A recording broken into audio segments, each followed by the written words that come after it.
Good morning.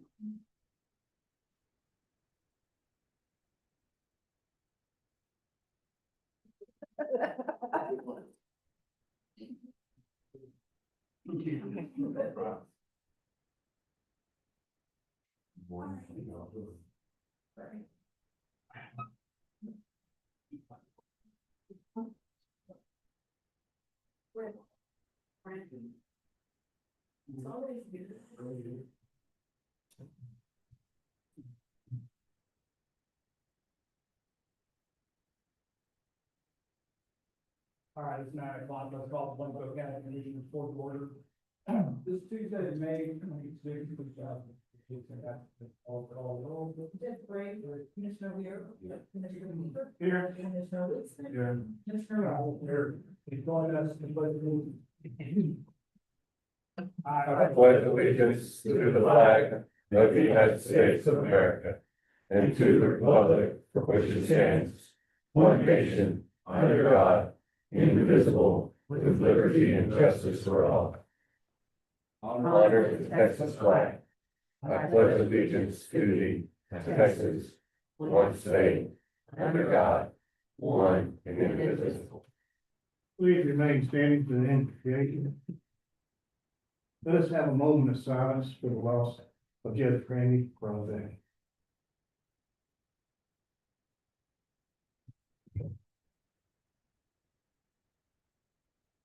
Lord, guide us through this loss and give us the strength to carry on. Be with his family as they heal from this loss. Let us remember the good Judge Broadback brought to this county and its community. He will be greatly missed. In remembrance of Memorial Day, we are thankful for those who gave it all so that we can live in peace. Lord, we ask for your guidance, strength, and understanding to continue with our lives. We ask for you to be with us all as we go about our daily lives. We are grateful for the rain you have brought us, Lord. In your mercy, hear our prayers. Amen.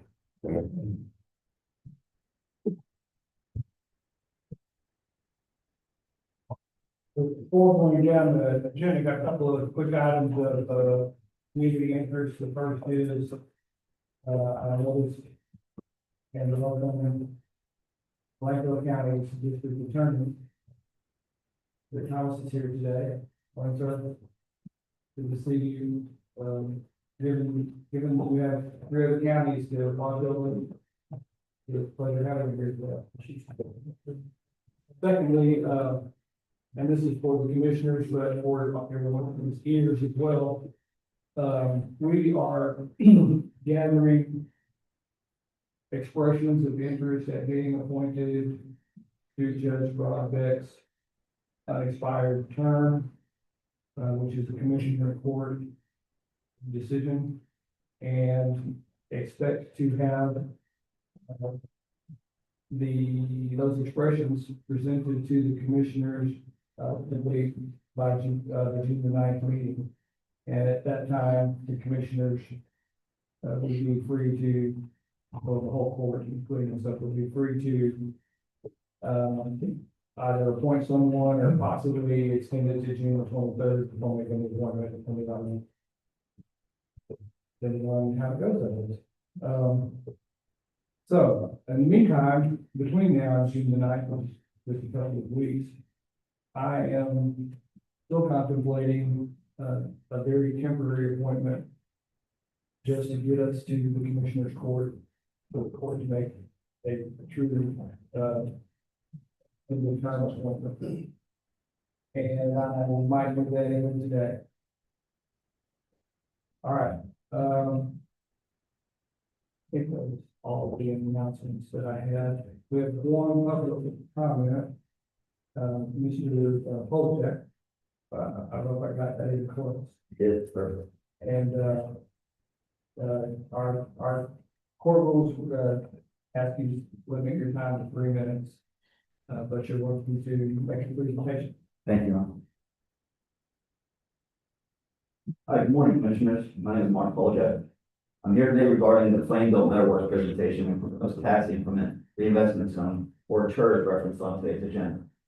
My concern is not simply about development itself. Economic growth can absolutely be positive for Plainville County. My concern is transparency, infrastructure planning, and long-term public commitments that can come with a project of this scale. Over the last several months, residents have watched discussions connected to this project move through multiple meetings with very limited clarity about what was actually being proposed. On April 2nd, there was a specially called city meeting notice as entirely executive session already. Then, at the April 14th regular city council meeting, council members publicly voted against the TERS associated with this project, leading many residents to believe this proposal had effectively been rejected or at least substantially halted. However, on May 12th, before the regular council meeting, another meeting appeared under the vague title Project Ignition. Unless somebody was already closely connected to the discussions, the average resident would not have had any idea this was involved with the same Plainville Lacey Woodbine proposal resurfacing again. And now today, we see this project formally before the county with agenda explicitly referencing creation of the TERS. That sequence creates the appearance that major development and incentive discussions are continuing through changing meeting formats and labels that make it difficult for ordinary citizens to follow what is actually happening. I also believe the public deserves a clear understanding of the experience, or operational history, and financial readiness behind the project reportedly discussed as involving well over $100 million in future development. When projects of this scale involve requests for public incentives or TERS participation, citizens naturally want transparency regarding who is involved, what experience exists, and how these relationships and discussions developed over time between project representatives and public officials. Another concern is that prior public presentations connected to this development did not appear to meaningfully address the proposed TxDOT bypass route and potential impact to that corridor planning could have on the project and surrounding infrastructure. At the same time, multiple public information requests have been made seeking records related to infrastructure planning, utility expansion, and governmental coordination in that same corridor. The Attorney General ruled in favor of releasing certain requested information, and the city subsequently filed suit against the Attorney General regarding those records. Regardless of anyone's position on this project, I believe the public should have access to clear information about infrastructure planning, roadway impacts, utility expansion, governmental coordination, and the long-term implications of proposed incentive structure before major public commitments move forward.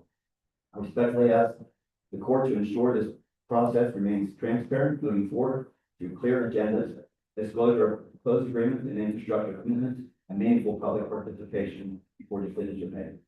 Thank you for your time.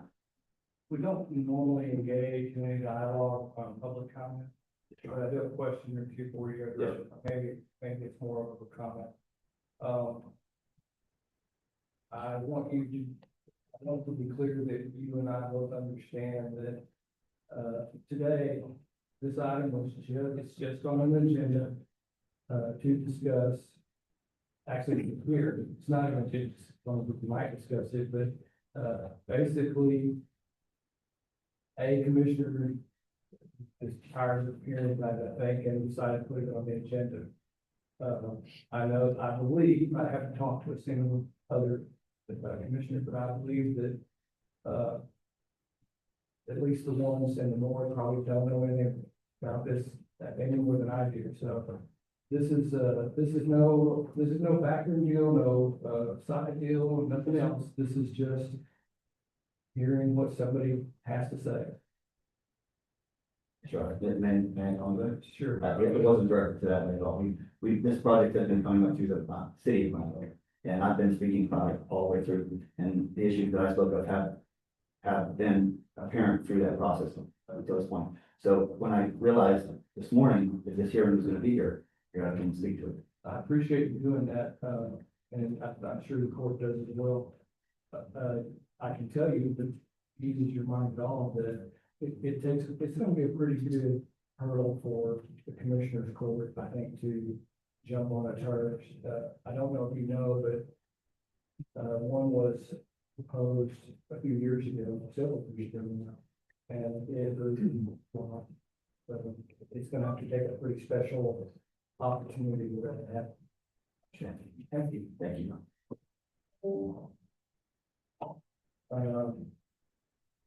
Before we get to the actual agenda, we have another guest here, which, do you want to introduce yourself? And we have two young guests here today. Don't hear you tell you the first thing, that's. I'm sorry, Brooklyn Porter. Brooklyn Porter. Brooklyn Porter. Brooklyn Porter. And this is my son, they're going for it. They're 10 minutes, more than 10 minutes apart. A handful to say the least. Welcome.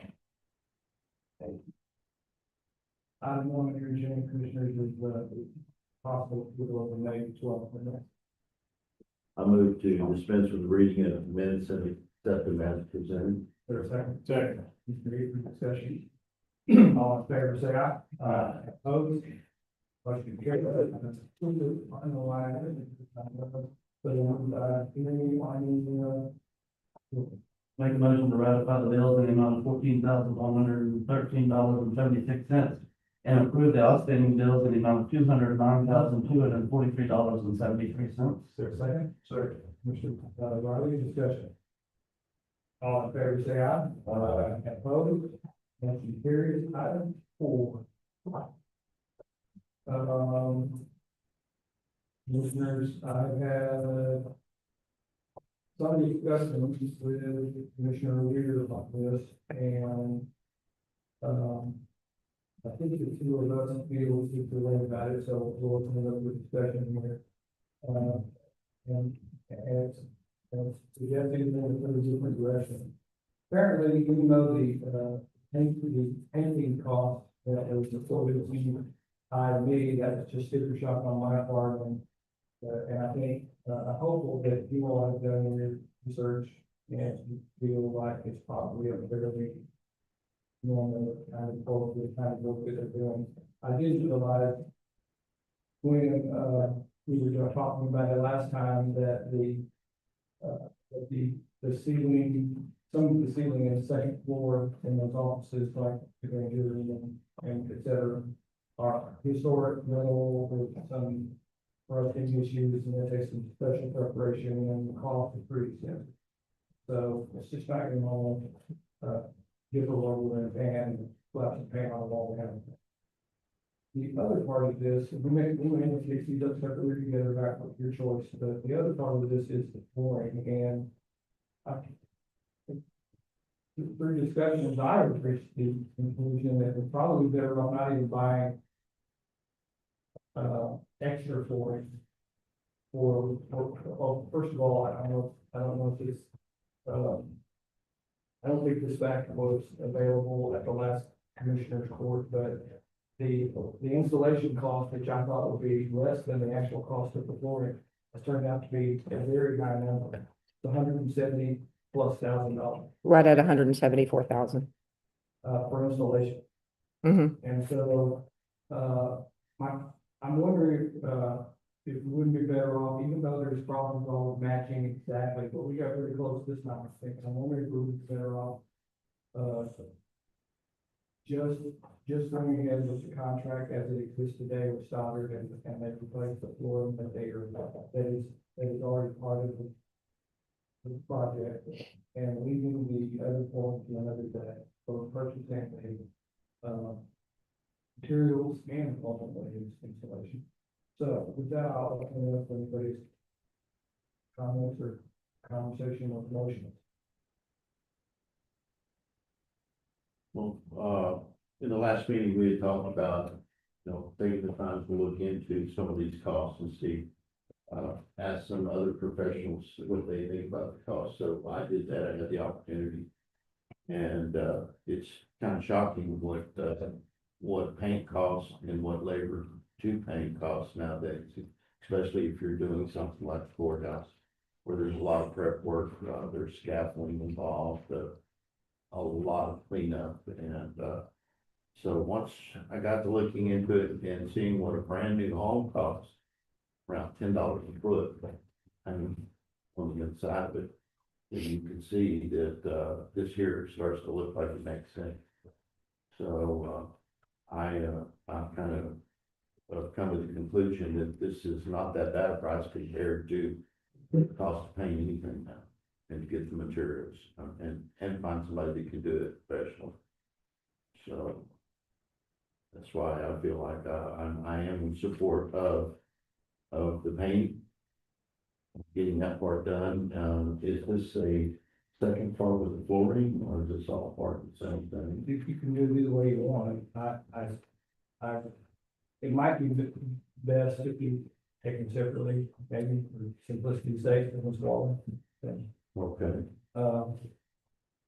And we're talking about, I guess, a motion for an amendment, amendment to the contract project Okay. to add the painting first. I'd like to make a motion to amend the contract to accept this bid. The total price on it's $114,092 to, repair, clean, prep, and repaint the areas in the courthouse. Is there a second? I'll second Commissioner Leeson, discussion. it. Just for Laura's notes, please indicate it's, change order number 5. Anyone else? Anything else? All in favor, say aye. Aye. And opposed, motion carries. So that leaves item A on the board to talk about. I'd like to make a motion to decline the additional flooring and installation at this time. Is there a second? I'll second. Commissioner Weir, discussion. All in favor, say aye. Aye. Opposed, motion carries. Moving on to item 5. Kylie County, and we have, hospitals. Good morning. As you know, we do have a hog bounty in Orlando County. People that are turning in tails have been asking a lot about a coyote bounty to put in addition to that. Last year we did request in the budget for that to be, for the hog bounty to be increased to allow for a $2,000 coyote bounty, and I realized later I did not get a formal vote on that, so I'm here to ask if y'all would consider please to do a coyote bounty for those that are asking for it. I'm kind of open either way about it, but I just wanted to bring it up for discussion and a vote if possible. You're saying we talked about $2,000 Yes, sir. additional for them? Yes, sir. We currently have 10,000 allotted for the hogs and then, an additional 2 for them. How much do you get for, $10 per pair of ears. and that's how you prove it, the years? Yes, sir. How long is this program running? We're gonna end on August 15th of this year, just to give everybody enough time to, get that paperwork in and all that good stuff before the end of the budget year. So it's an annual program each time, The, sorry, I mean, the coyote program. however y'all wanna do it, I'm open to anything. So are you looking for $2,000 to be added to this year's budget as a budget amendment, or are we looking for next year's budget to increase it to? The money's already there in the budget, but, we're not receiving ears currently. So I wanted to ask if we. The money's in. The money is there, yes, sir. You just want to separate it out? Yes, sir. Because right now on the line item, it says feral hog abatement program or something similar, so, Have you had any conversations with the county trapper about this? yes, he is in full support of it, just a conversation that I've had. Well, he wouldn't be eligible here, would he? No, sir, and then the folks that have him trapping on their property, he doesn't give those back to them for them to then turn in. But I guess just to elaborate on the need of it, he said last year he trapped about 180 coyotes. That's really the question I was wondering, to. Sure, yes, sir, And this money would create an opportunity for another 200. sure. So are we gonna get in any trouble with any groups about eradicating a species? It's possible. Trouble, I don't know if trouble's the word, but there might be some controversy because, of course, eliminating anything that, too much of the good thing's a bad thing, right? I'm not gonna say eliminating coyotes are good or bad, but That what your father told you? That's what we're doing is a bad thing? yeah. So I'll make a motion to include coyote bound on the current abatement program for $10 up for a pair of ears. Is there a second? Second. Commissioner, discussion. Thank you. All in favor, say aye. Aye. Opposed, motion carried. Thank you. Anything else? No, Thank you. I will be, sorry, yes, one more thing. You asked if, this is a new budget item for next year. I did include it in our budget request. And then should I ask again if to do it or just pause and I always mention? Sure thing. Well, thank you so much. Item 16, also bottom of software. Regulation operating county judge to sign the agreement with X Business Solutions for the implementation of Longdoor software. Is there a second? I'll say. Commissioner Rogers first, discussion. All in favor, say aye. Aye. And opposed. Motion is. Next, let's go to 7. Second purchase for a deck roller system, doing one other than that, that was all. Or this. But- I'm sorry. But Yes. So I'll move to approve special purchase of the deck roller system from Deck LLC for the maintenance department as outlined in capital equipment section of fiscal year 25-26. Is there a second? Second. Is, discussion. All in favor, say aye. Aye. All opposed, motion carries. Thank you, one. Bear with me for a minute, put like that.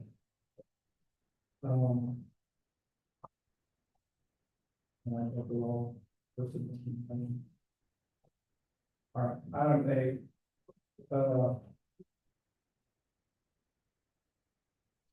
So this is my, I have an idea and,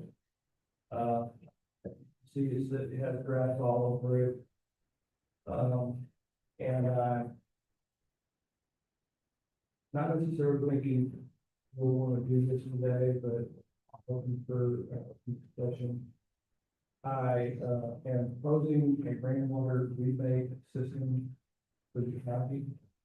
And I would like to see it implemented sooner than later. It is based upon, a separate budget, of course, and if you read the rules part of it, essentially, the program that, as far as, the next fiscal year starting October 1, the program is going as long as there's money in the program, and then the program, will stop for that year, just for 1 month. The reason I'd like to start it this year, or the way I'd like to start it this year, is to, have your, auditor come back in a subsequent, meeting and certify whatever funds are available from unexpected, unbudgeted revenue to dedicate, to this separate line item, so that we can begin, relating the rainwater systems even as early as this summer. You'll know that, there's some specific requirements in order to get paid. You have to have a fairly sizable system, at least 10,000 gallons, and it goes up to 30,000 gallons with possible rebates of 4,000, 5,000, and 6,000, and 8,000, depending on how big the system built. And it's not just, under this proposal, it wouldn't just be the honor system. It would be, an additional function of, Mr. Lawson there, in the, inspector's office, county inspector's office, so that before a check is cut, we know that an actual operating system, that meets specs has been constructed. I have spoken really many times with, Candace Fry about this in a different way. Because my original thought was tax exemption. And I've spoken with Ms. Fry's attorneys about it. And, while I'm not actually done with them yet, because because the argument is still going on with it. But the problem is, so it appears, the existing water systems in Blanco County aren't actually, valued, as part of the, property valuation. So there's no way to really, in their mind, there's no way to take an exemption off something that you're not valuing in the first place.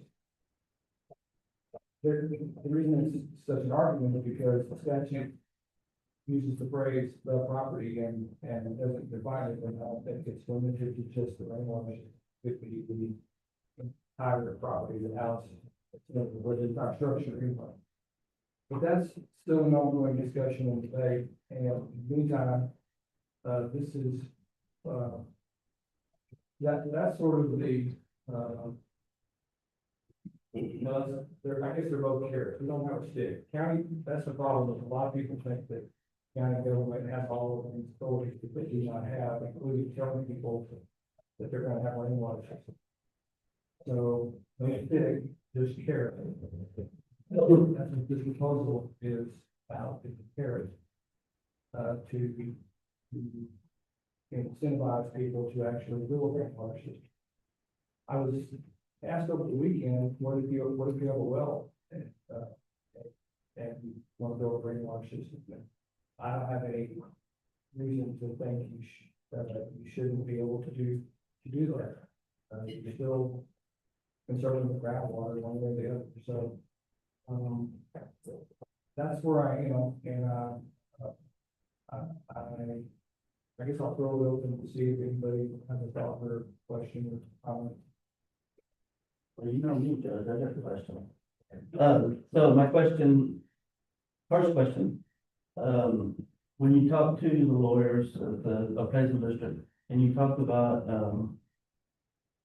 an exemption, what about a tax abatement for?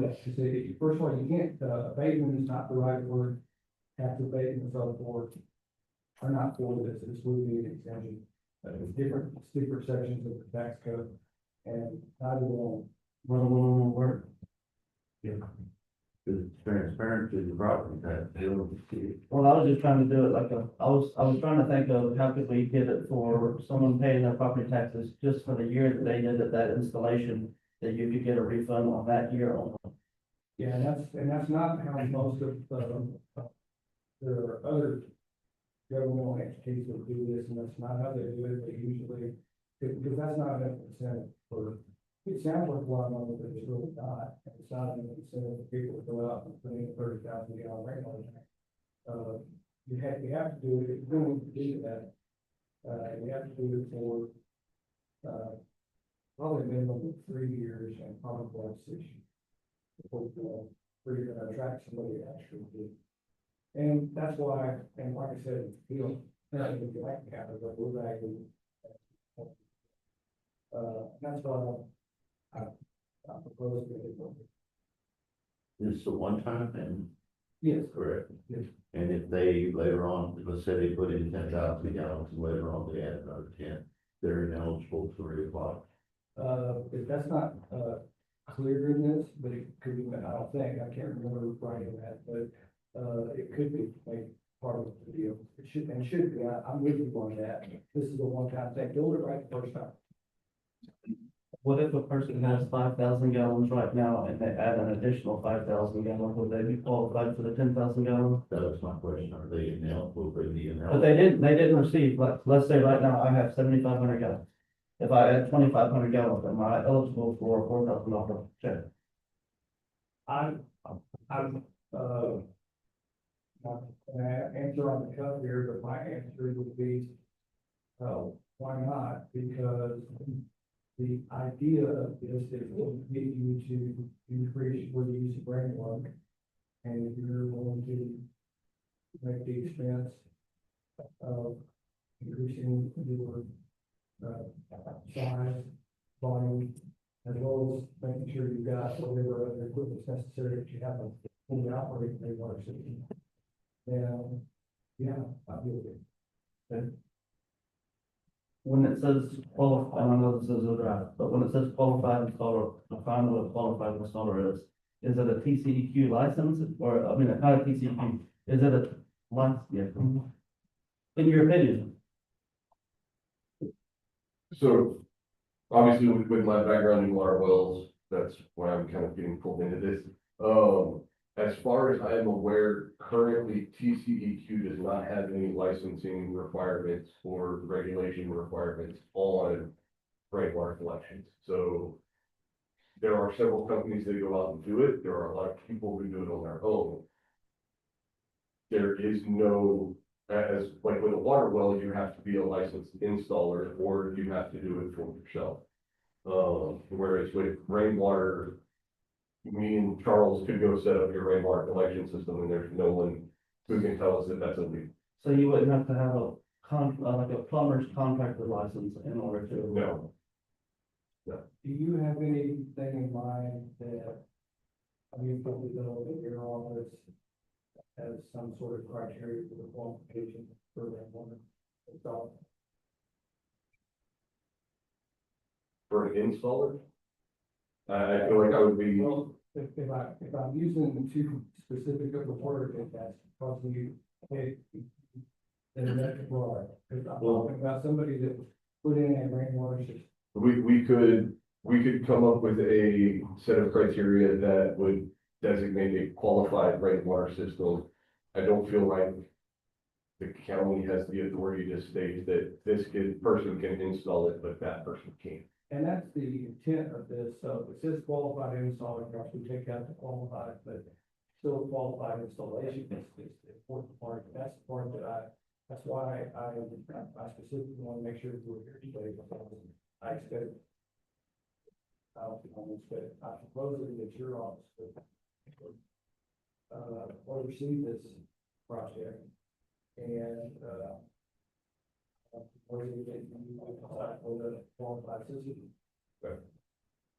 Yeah, I mean, I can come up with a category of criteria that would be acceptable in terms of use of putting that rainwater into a household for human consumption. versus just somebody who's collecting rain off the gutters of the barn and gravity feeding a water trough.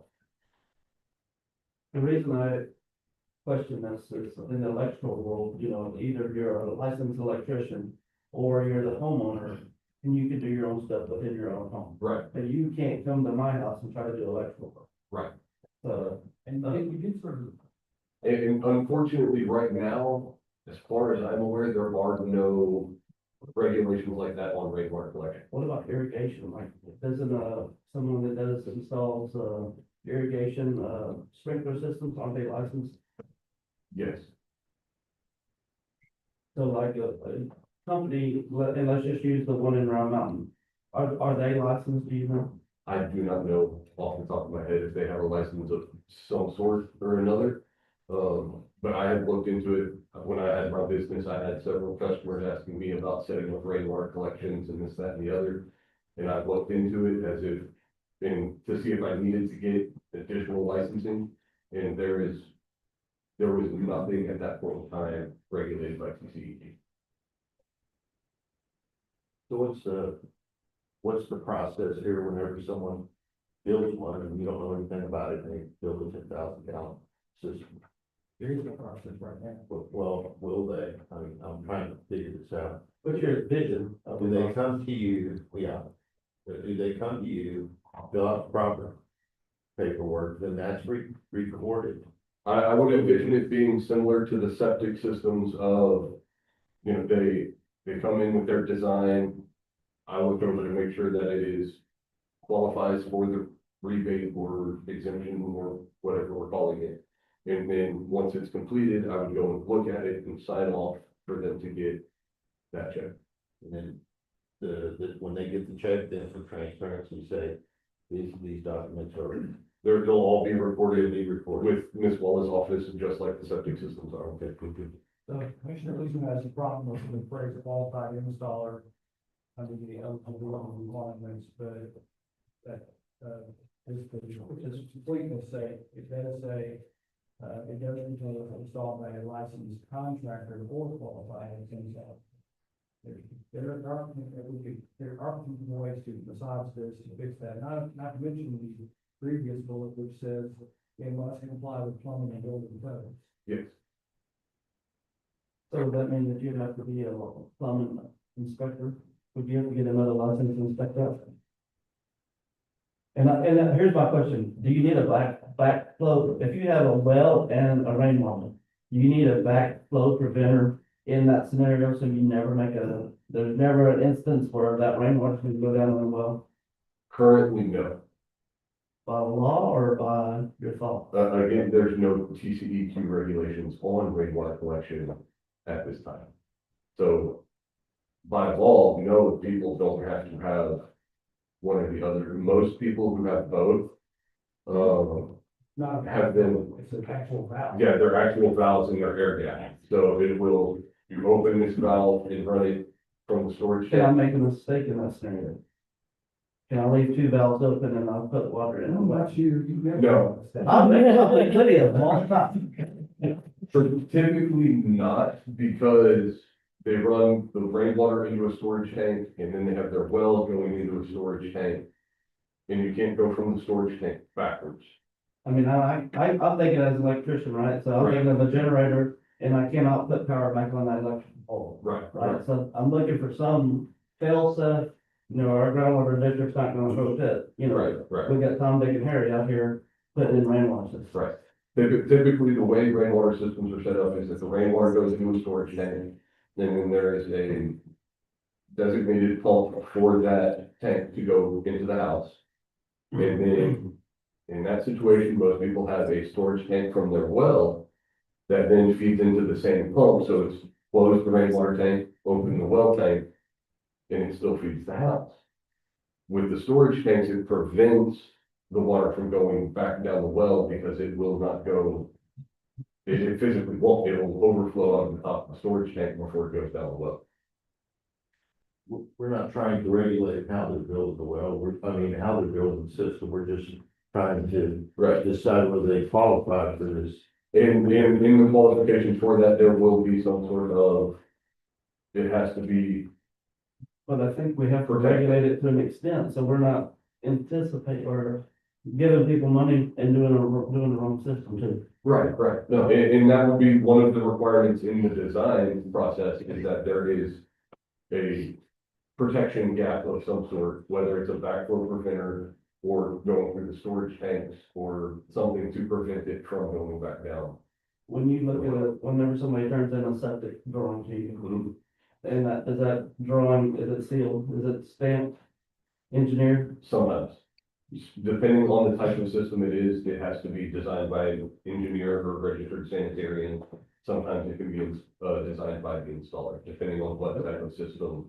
Okay, so we kind of fit in that qualification. Right. Okay. I think you have people that are built from 15 years ago that are gonna come to you and say, hey, I'd like. No, it's only, It's only on new construction? Okay, gotcha.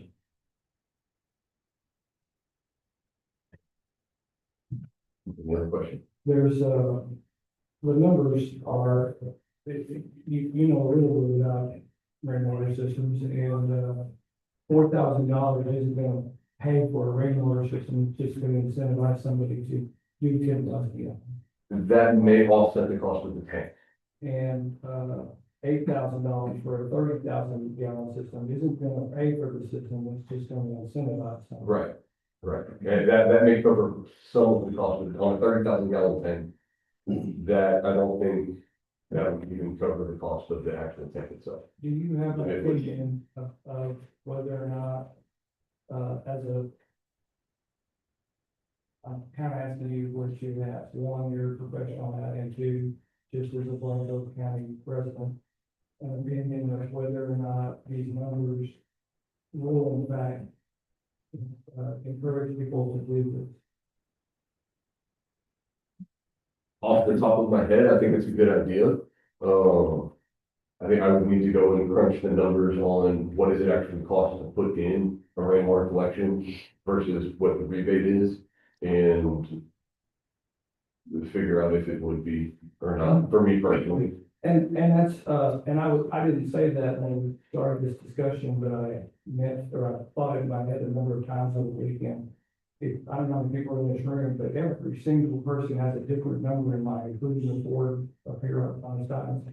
And, you know, I can't meet everybody's expectations Right. on a number with a draft. I just have to come something on my own that I think Right. is a close approximation. And I wasn't looking to subsidize, well, maybe I am subsidizing. I wasn't looking to pay for, people to have a system. I was looking to, for a way to encourage them Right, to have a system. And if I was building a new system now, which I've got a full functional system. And by the way, my system has pumps on both the well and the rainwater. They never even, pumps don't even use the same water. Okay. I obviously would qualify, and it has nothing to do with me, but, if I was gonna be building a system and I saw these numbers, it seems like that would pretty much encourage, if I was on the fence, it seems like that would encourage me to go ahead and do it. If you were on the fence and looking at it as a, well, I kind of want to do it, kind of don't, that would be a nice little incentive. I think for people like myself who are sitting there, I've already got my house, I've already got my well set up and everything.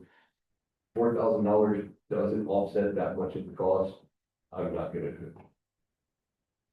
New construction.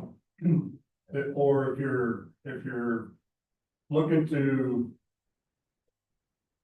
instead of a well, or you're looking at a well or septic, cost of a well and a septic, or septic well and a rainwater collection system on say $25,000 would be roughly the same amount of money. Right. So if somebody's building a new house or is in the rainwater collection system and looking to sell down the road, it would have to be a minimum of 25,000 gallons in order for somebody to get an FHA loan on that. So it would be into the bigger number. So I think at that point, you might be incentivized to do it because you are going to be saving $8,000 on. Right, on a new construction, where you're having to drill a $30,000 well or put in a $30,000 rainwater tank. Right. That would definitely push people over the edge, in my opinion. And then you're pushed into that market where you have the water capacity to sell that house. Later, if you want to. It might be incentive to build a larger one. That's what I'm saying. You're already Instead of built, building. Right. that. Yeah, and if you're already gonna put in rainwater collection, and you were thinking 20,000 gallons, well, I can get another $2,000 if I go up to 30,000. Right. That may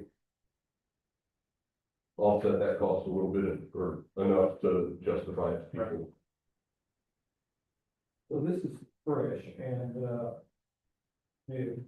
And I was expecting one of two things to happen, either we should have no interest in it, we shell it and bond, or they do have an interest in it, and I do not expect necessarily to absolutely buy off today, that'd be nice, but. No.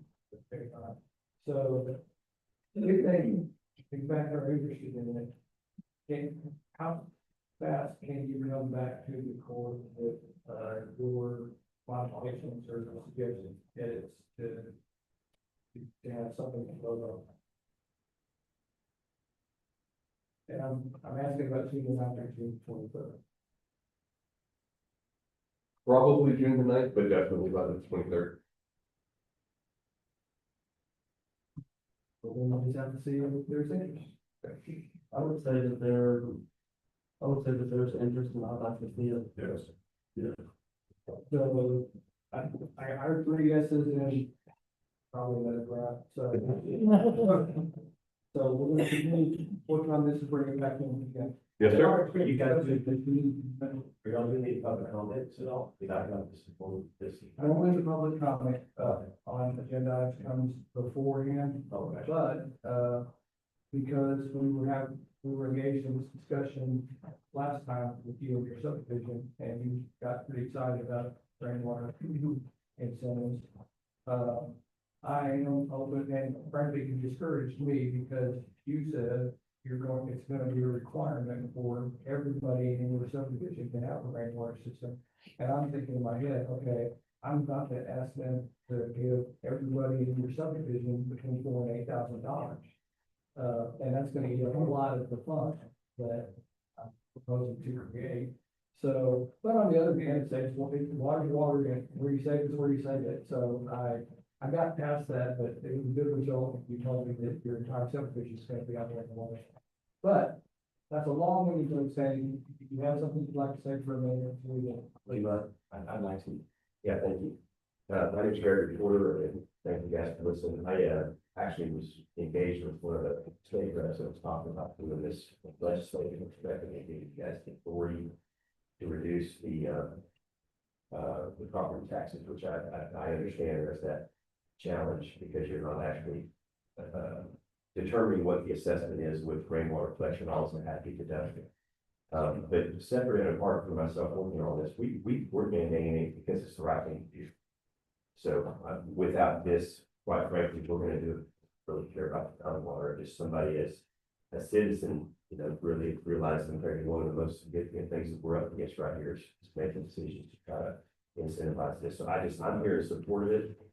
You know, I didn't exactly know all the terms were. I'm curious, what's the total volume that you're considering in terms of the allocation fund that you would have on a daily basis for this? We hadn't gotten to that yet, and, but it's good that you asked, because I was gonna dialogue with you to get to that. Yeah, I'm thinking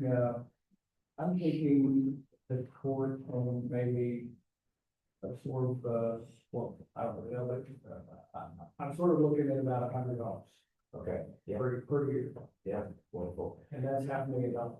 Well, we're a slow thing, it's that, it would be a slow thing for us, I'm pretty certain that we did not. As a development, again, I'm really wouldn't, if I was not conflicted in any way with that, I would be very supportive of this, which is important. The thing that I did want to share is I think this is a very good solution in the interim.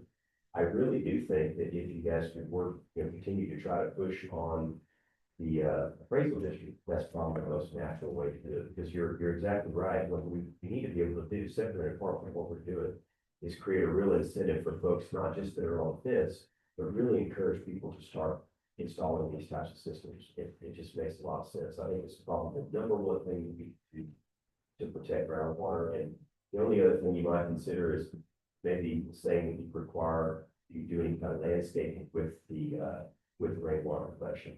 So just as an additional incentive to know that that's being used, you don't have people using wells for rainwater. We're going to do that internally too. And again, agnostic of your proposal at all, we intentionally are imposing this within our community because we just think it's a good idea.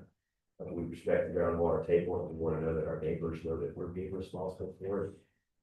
But it would be wonderful if something like this was available to us, but regardless of that, I just think it's $500,000 is a lot of money in the Palmer County budget. I don't know if I'm gonna be able to sell that, but, on the other hand, I've spent the last, 8 or 10 months, being exposed to a lot of people with pitchforks and such, they're screaming about water and what, sure. and instead of just talking about it, I'm supposed to do that because make word about it. Amen. Well, I'm a citizen and again, we're working on something that does have a relationship to this, but I think it's a wise proposal. I really would encourage all commissioners to support this as a solution. And I also would encourage you to continue to try to work with the appraisal districts. I think that's probably the most natural solution. And I hate to see, but here's the dirty secret about the appraisal part of it. Yeah, it sounds really good if a 30,000 gallon system runs, 30 grand or something. It's not say it runs 60,000. yeah, probably. We'll say $1 gallon. So $30,000, the 30,000 gallon system, $30,000. If the court were to say, okay, we're gonna try to make this an incentive for you, we'll exempt $60,000 of value for you for 3 years. It goes over that. That only comes out to a few $100. It's 1.7% on the 60 for the term. Yeah, it's legal. It's not much fun. Yeah. And if anybody with any ability to do math figures it out, it sounds good from the county side, but it doesn't really reduce. In fact, it would reduce our revenue next to nothing. Yeah. So, I don't know, I'm not sure that's if it can be sold as a VR thing, maybe, and some careers in a way to do it, okay. But this is a more, hands-on, more concrete incentive. It's just pure money, doing something right. Makes sense. Well, I would love to study it and I'll circulate something back to your office, maybe do a little more on it, but I generally just support this and encourage the commissioners to put this in place. I don't think there's anything more important than groundwater than to incentivize these systems. I would suggest if you have thoughts and ideas, Yes, to sir. pass them through Mr. Lawson. Okay, great. Because we're looking on for him to put some meat and body down in his pocket. Great. Well, I appreciate it. I appreciate y'all's consideration. Thank you for letting me speak. So. Whatever. I think I'm be dollar not wise. So. I build mine, but it the county just ran out of money. So I get to be number one in line. Next budget.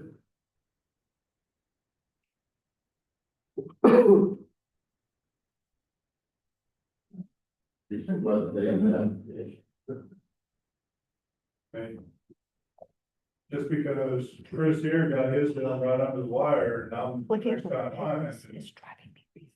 the application's gonna go on, but he got the contract the contract before I did, and he's an electrician and get the electrical part done for me. There's something to think about.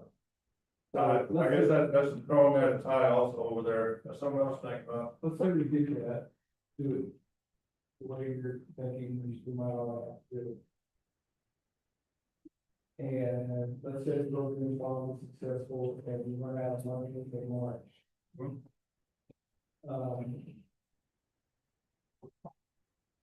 So, and you go to your system the 1st of April. If you want to be first in line, so next October, then the next new year starts and money starts to flow. Right.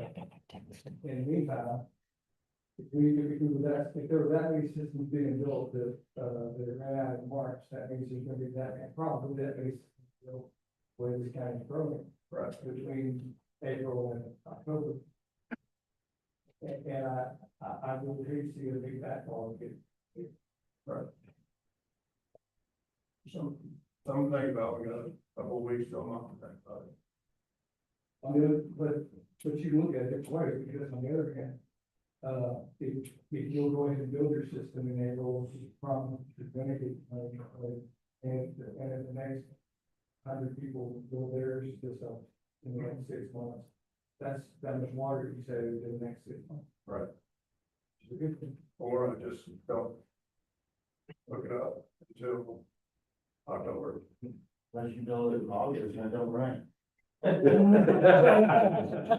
No, a record.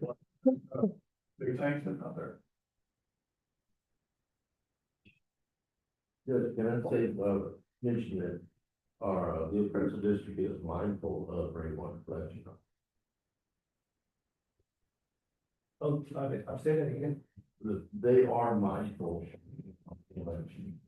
What do you mean by mindful? Well, I mean, do they have a program that, in their, appraisal of a house that has rainwater collection? Well, let me say it this way, as I'm a little uncomfortable without canvas or Yeah. ice in there too. That's why I'm being- Either watch what I say, but if you mean by mindful, that they don't count it in the value of your house, then yeah, they're mindful because you're not being taxed on that rainwater system because they're not valued. That's what I thought. And, okay. That in essence is the kind of what they've already. It's weird. Right. And in a way, it's a better one, because, you know, we're sitting here talking about county taxes and county, incentives and county abatement. And there are other taxing entities out there that probably would like to tax that rate, sure. But if it's not on the books, it's not counted, then nobody's taxing. Yes. Item 9 on your agenda is the jail commissary. Make a motion to acknowledge the report on the operations of the jail commissary for FY 24-25. Second. Second. Right, discussion. All in favor, say aye. Any opposed? Item 10, change the name of the, Development. This is on, Cadelia Road. You know, we've been working on the brush lines along Cadelia Road where it has quite a few 90-degree turns and their blinds, their blind spots for a pretty good way before you get into that 90-degree turn. So what I'm trying to do is get permission to get onto the private side of that fence and trim some of that brush back to where when you're going in, before you get into the turn, you can see across and, see that gravel truck coming or that framing truck or whatever. And, so in this particular, spot here, it's a 90-degree turn and we have noticed that every time you trim back 3 or 4 feet of brush, it opens that line of sight up maybe another 150 feet or so. So, I'm asking to get on, Mr. Rummage's property and do just that, go in and clean that brush out on that one side where we can see traffic, coming and going around that turn. So I'd like to move to, authorize the agreement between Blanco County and Richard Rummage. And, with changes to it, because I noticed on the contract here that we have, it's, we template from another location. And part of that template is awesome, so it will need to be changed a bit, just this particular location, but with that, I would like the permission to be on the property. Is there a second? Mr. Riley, discussion. All in favor, say aye. Aye. Opposed? Motion carries, item 11,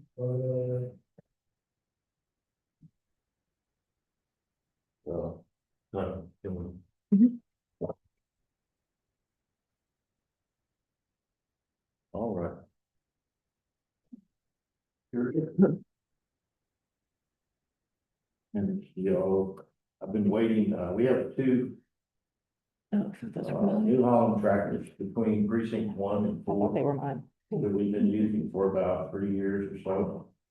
And, Commissioner Raleigh can attest to this, that we've had nothing but trouble with them. We've put quite a bit of money in them. And, and plus we bought them out of Brenham. Every time we need any kind of service or anything, there's quite a bit of distance to communicate with them, get parts, or get them to show up and do the maintenance. So it's been very costly to have them. For some reason, these things wear out a pair of front tires every year. So we're putting a pair on the tractor every year. Injectors, we can keep going. So we're looking at buying 2 tractors from Kubota in Fredericksburg, a local area where we can walk in the door, look them in the eye, have the maintenance agreement with them, and also a warranty. But we asked that they take ours as a trade-in. So what we've done, and I just got this here, last night actually, the amount that they want to trade, that they'll give us for each one of those tractors. So with the trade-ins, Judge, if you can help me with the money side, that's how we plan on doing this. We do it, the way the agenda items are worded, I believe, what's supposed to be authorized at full price. And then whatever, and now that you, because we didn't know, mostly, now that you know that you're getting satisfactory trade-ins for them, it would just be, it would just fine if the court authorizes the purchase and then authorizes the financing, it would just be that small figure. And you hand over that, where it the trade. So, okay. so it's just authorizing, what's on the page is full price, but that one, but it might have less than that, be $57,000. Yes, sir. Okay. Yes, sir. Commissioner Raleigh?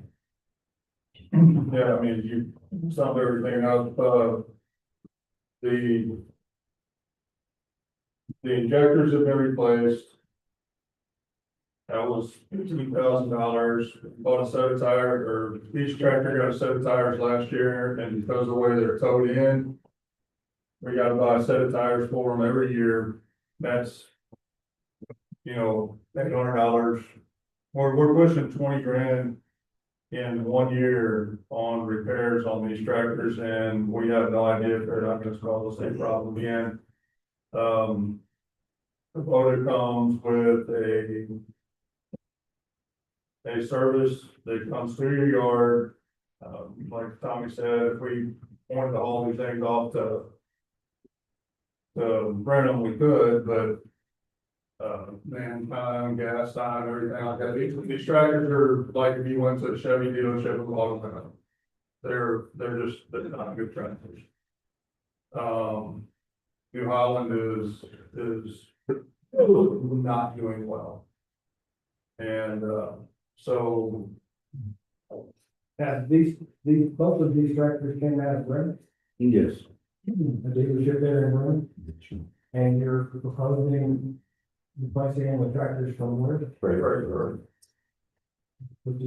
Which we have rights for you all. yeah, you walk You all. which you have on Marble Falls as well.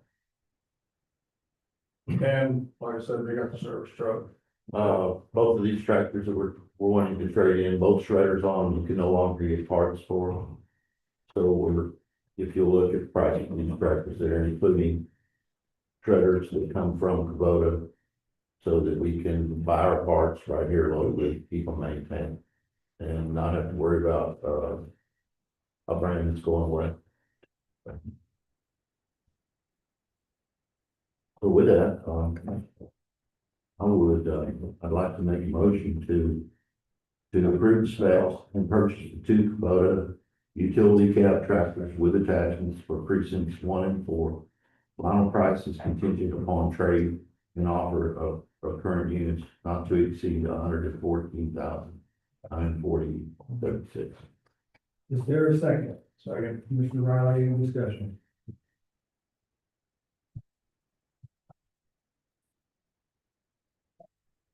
All in favor, say aye. Aye. And opposed? Item 12. Thank you.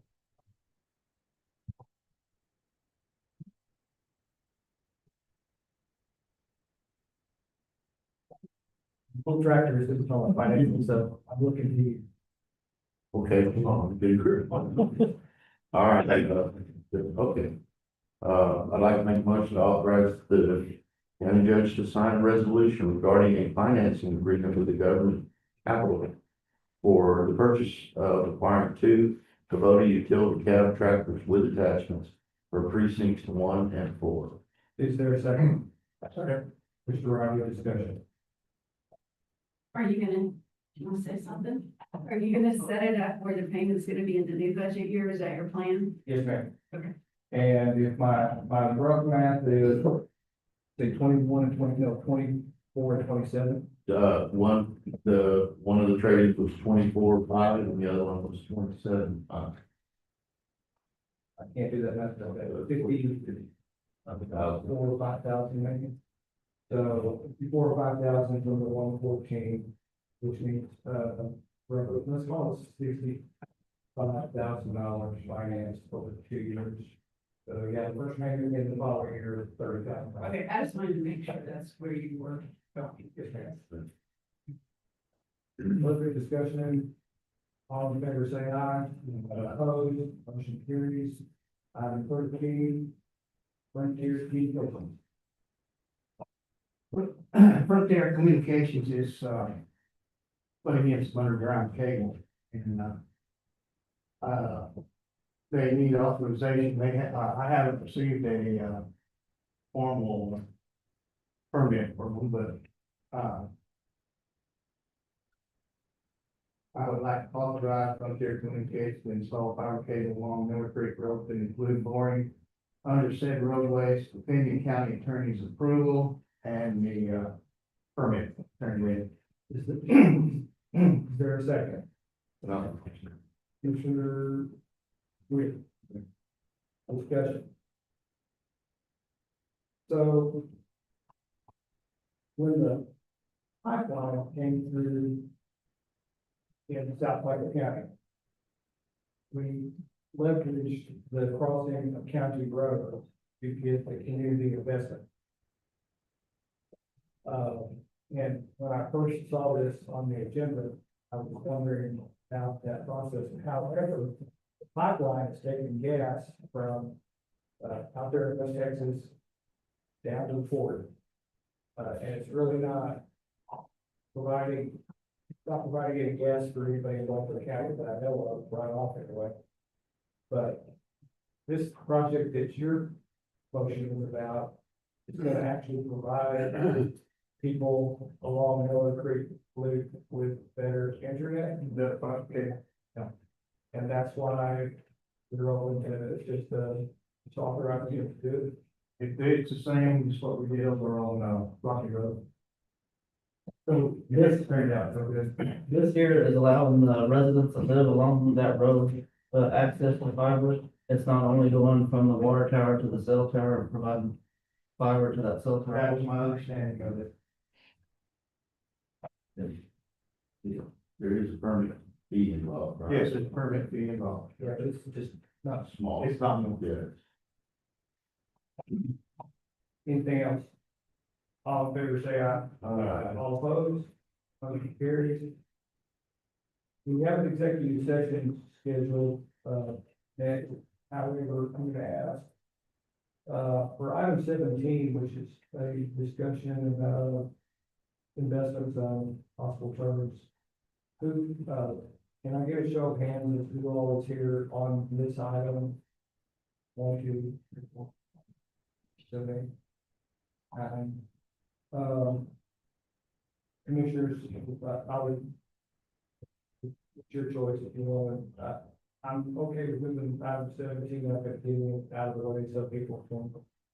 Move on if they want to. Yes. Then let's move to item 17. Commissioner Ryan.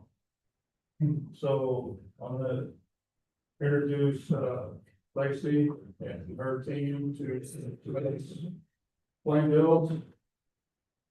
And their project, they're going to do out on, Ranch Road 32, maybe quarter mile down Ranch Road 32 on 31. Thank you, Commissioner Raleigh. No, Commissioners. Your Honor. Pleasure to be here today. A little bit about the project. We're an architectural metals manufacturer. We have raised, over about, 140 million committed funds so far. We've got about 80 million in pre-sales. These packages consist of railings, rackings, stair systems, for anything from data centers to educational projects, multifamily projects.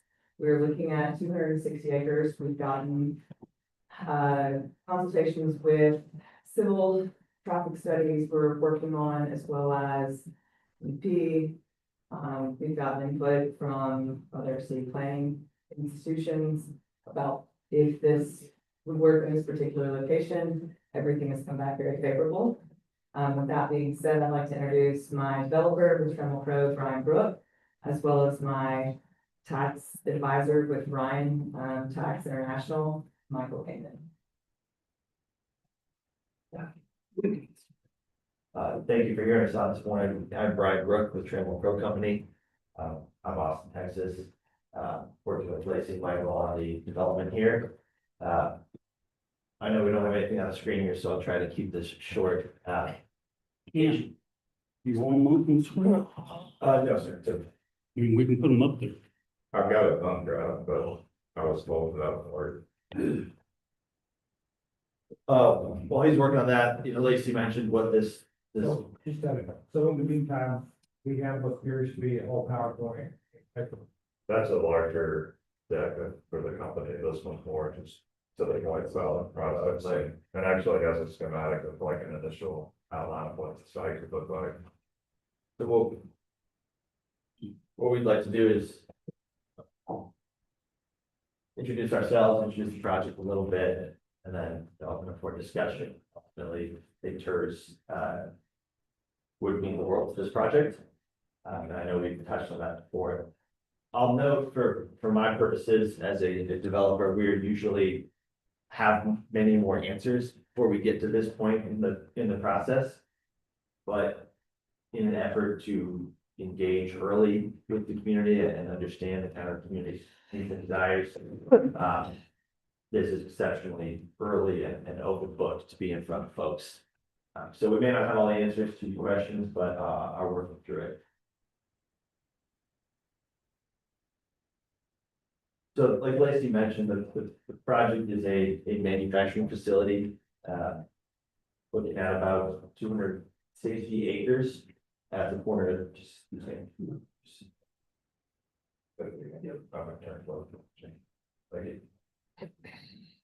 Unless your computer doesn't work. Yep. Unfortunately. You'd have to go into the settings. So I'll mention the site is 260 acres. The facility itself, initially 250,000 square feet, which might be 30 acres.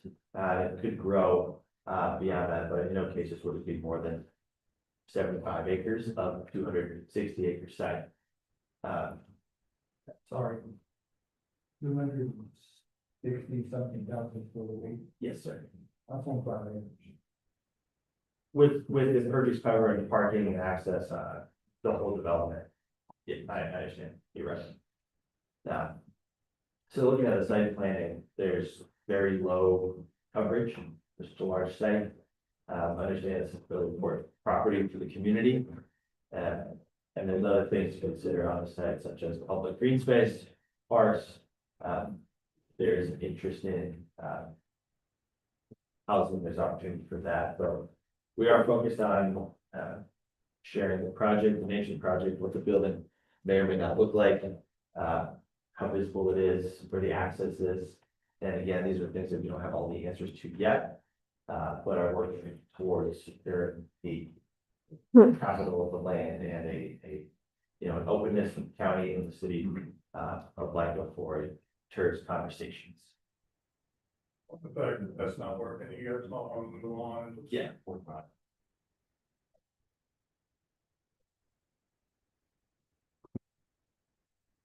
So it's easy for me, I have the pictures in my head, okay, but are there things that, are there questions about the facility, the operation? I can speak to what we would do as a developer. The next step is very much engage a civil engineer to help sort through the utilities. Where on the site does it make the most sense for this building to be located? Where is access? Engage with TechStop. It was mentioned today that TechStop might have plans to cut through the site with the road or access, and we haven't got there yet in those conversations with TechStop, so we don't have those answers, but as a developer, that's one of the first things I would inquire about. Michael, if you want to talk about maybe the benefits. Yeah. I mean, I think, so my background is economic development, and so I work with a lot of municipalities and counties, around the country, really, on projects, and the goal is to really figure out what kind of impact the project would have on a community. I know a lot of times when you hear incentives or economic development, the first question is, well, what kind of resources would they need? What is the transportation? That probably goes more in Brian, so that's based on the transportation. But looking at this site, the project scope for the 260,000 square feet is about 200 direct jobs and 25,000 and immediate compensation. There would be a goal to partner with the school district on maybe trade scholarships or internships to try to create a program where you can keep students local once they finish their high school graduation, and teach them some skills while they're at school. It obviously, bringing an industrial project to the county brings you a wider, stronger tax base, a different taxpayer than maybe what you're used to.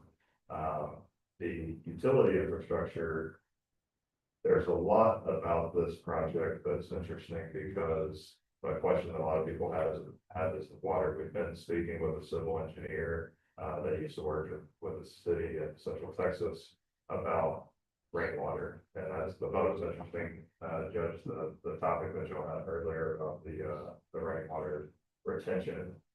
The estimates based on rainwater from 1999 to 2020, it was about 33 inches on average of rainwater a year. Of course, there's some years that are lower than others, and then there's, in the last couple of years, we've had some bad flooding, like 40 to 15 couple of years. We did an estimate on 32 inches of average rainfall, 260,000 square feet space. There's a 12-acre retention pond, if you will, the water could be pumped out into a water tank. We're thinking you could have about 5 million gallons annually, roughly, based on average rainfall. That's way more than this facility would need to operate. In fact, we had a gentleman spoke earlier. We have had a few discussions with the city today. I mean, I think there's been 4 discussions, maybe total, probably including this one. But that would be water that the facility does not need. Certainly, we mentioned this to the city as well, open a partnership on how to contribute water to the community if needed. But that's an infrastructure cost that deters you. So one reason we are here is we're still trying to gauge and figure out what incentive options that are available at the state level that can be administered at the local level are available to a project like this. And in my history, usually that involves the local community bringing a tourist consultant or an economic development consultant on board. It might not even be a tourist specific recommendation, but usually you bring them on. They give us an intake form. We fill out all the information, what we think the project would be. Maybe make a list of infrastructure needs in the area or in that site that would be needed that could be covered by a tourist. And then they run the analysis and kind of come back and say, this is what we think the project would create over a set number of years. we do recommend the prayers for don't. The cost, usually, most consultants will put in their agreement with the community that they recommend the developer place money in escrow to sell the county to the municipality. Those funds are then released if you decide not to move forward with any sort of incentive package or church creation, which ultimately saves the community from paying any money out of pocket, just to hear how the church consultants see what they do, what they think. They reference to you guys, so that would be kind of my next recommendation, and that's really what our ask is. But I know, Judge, you mentioned a couple of years ago, there was a TERS that was floated, that in the last probably 5 years, most TERS consultants are not recommending communities do any sort of bonding on the front end. They do what's called a pay-as-you-go structure. So the way that the pay-as-you-go TERS would work, the company goes and they raise their money, they do the development. Once they do their development, whichever jurisdiction that participated in the TERS via agent agreement, school districts can't do it, so it would be the county at the moment. That's currently the city that's out of their jurisdiction. But if the county did it, you would determine, okay, any incremental revenue that's due to the county because of this project and whatever boundaries will go into a fund. That money is paid as property taxes, it's then rebated back to the developer to cover the cost that they paid up front for the construction costs. And then at some point in time, that stops, and the TERS usually dissolves, and it rolls into the general fund of the county. But, you know, right now, we're just trying to figure out what can be done, and the next step would be to have a TERS consultant involved, and the developer is happy to put the money forward to cover that cost and see what they say. Certainly recommend talking with multiple TERS consultants, to see which one we're going to work with. But that's really where we are on the next step. That's really why we're here today in our ask. This is our first discussion with the county. I'm not IT savvy, obviously. My computer probably has an IT blocker on it, but I'm here for any questions that you guys might have. I mean, this is a first time I spoke about the county, we've almost spoken to the city of Giants. Give me the name, get your name, It's Michael Camden. Camden, Camden, yes, sir. Let's see. and you are with, I'm with Brian. We're a tax advisor. when you say Ryan, that's the owners, right? RYA. Brian LLC. Okay. Yeah. Okay. And you were on. Brian Brooke, Brian Brooke. Right. Certainly. So in that document where it's talking about advisory, that's with Ryan, that's your company. Right, yes, sir. And it says Ryan Farmers Brown, that's the parliamentary officer. No, that's not me. Right, it's Berman Austin. Farmers Brown, That's That's your grant. Yeah, I know. These pictures, that show poultry facility production. Like that.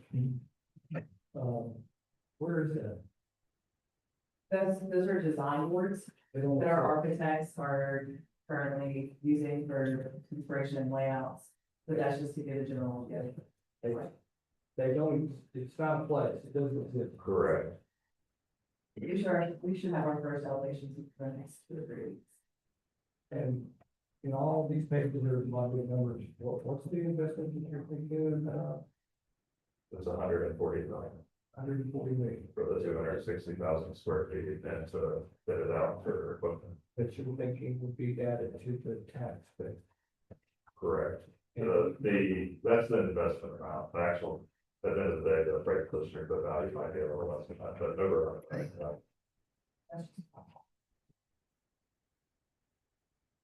How many jobs? 200. Where are they gonna live?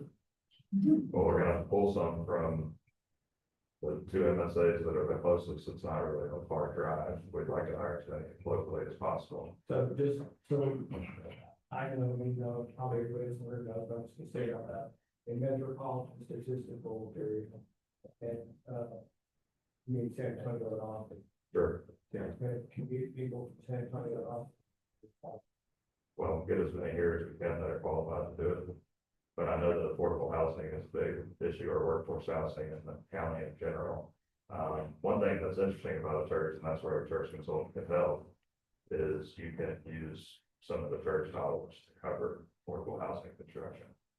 So I don't know, this is a lot of acreage, they clearly don't need it all, I don't know if they look at, if affordable housing could be placed on parts of the property.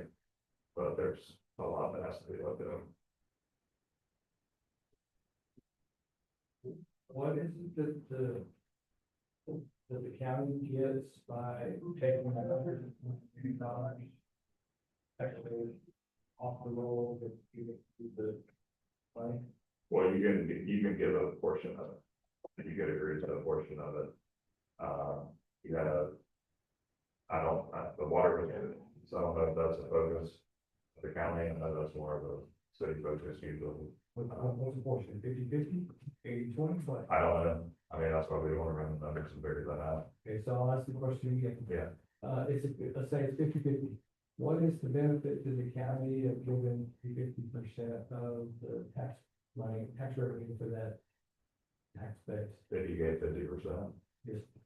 I guess, you get 50% of something you don't have, And the jobs. and the jobs, correct? And the The job. The jobs. Hopefully, most of those jobs are hopefully local. I think the biggest benefits of the school district, theirs is about, I know this is a county discussion, school district's about 1 to 1.2 million annually. And new revenue that they would receive.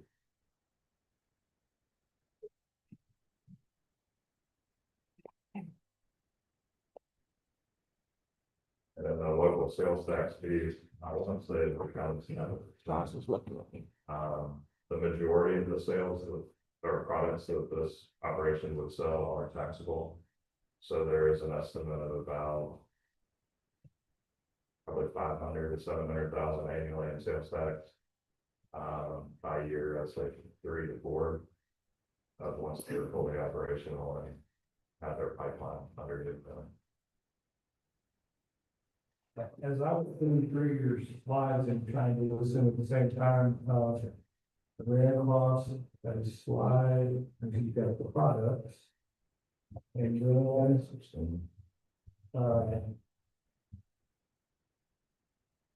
talk a little bit about data center, but there was a page that talked about a CEO, and it talks about,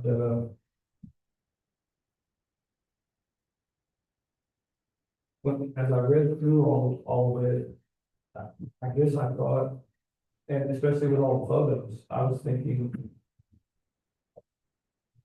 Plainville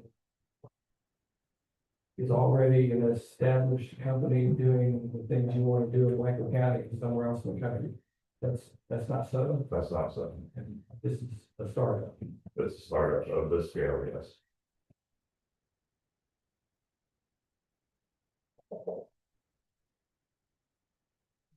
And that's you are equal to Blanco. Yes, one of the reasons, well, the founder is local. So we have to look at other areas of Texas. There's a federal financing opportunity because of the area that's specific to geography. That's a specific program. Let's say it again, There's a specific federal financing program that's an option. in Blanco County. It's across the whole US because it's federally based, but only certain areas of the country can qualify for it based on census information. And that's just QOZs in the back. No, that's not the QOCs. This area actually doesn't qualify. They changed that law from 2017 to the newest opportunity zones that are out to be created in the next 10 years. This specific area doesn't qualify for that. You piqued my interest because every time, and I mean every time, and the county's been very successful in getting grants for some things in the county, only to find when you get down to the final signatures that we don't qualify because our, here in Blanco County, our demographics aren't don't meet federal criteria. Sure. And so for you to say that that Lincoln County is an attractive federal, This specific census tract, I don't think it's the whole county, that's right, correct? It's that, since It's it's tracked that. specifically. Well, when, Yep. when, Is there, we don't.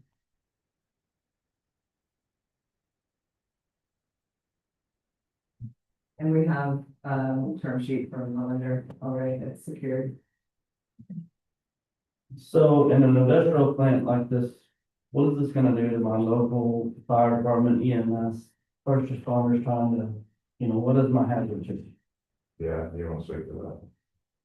Yeah, I mean, that's negotiation as far as enhancing what that looks like. We have offered several times to start investigating and looking at adding facilities, adding workforce to that ESD or local police or sheriff's department, whatever is needed to qualify safety. If we're talking about traffic patterns, we've offered, again, to share that traffic study as we move through it. So to secure those roads between a certain time. So only run truck traffic X amount to X amount or different times of the day. We just haven't gotten that far conversation. In your scheme, in your ideas of how you're gonna, your production, you're shipping out on 18 loads, right? So, and we have about approximately 2 a week or 5 a week or 5 a day. This would be the.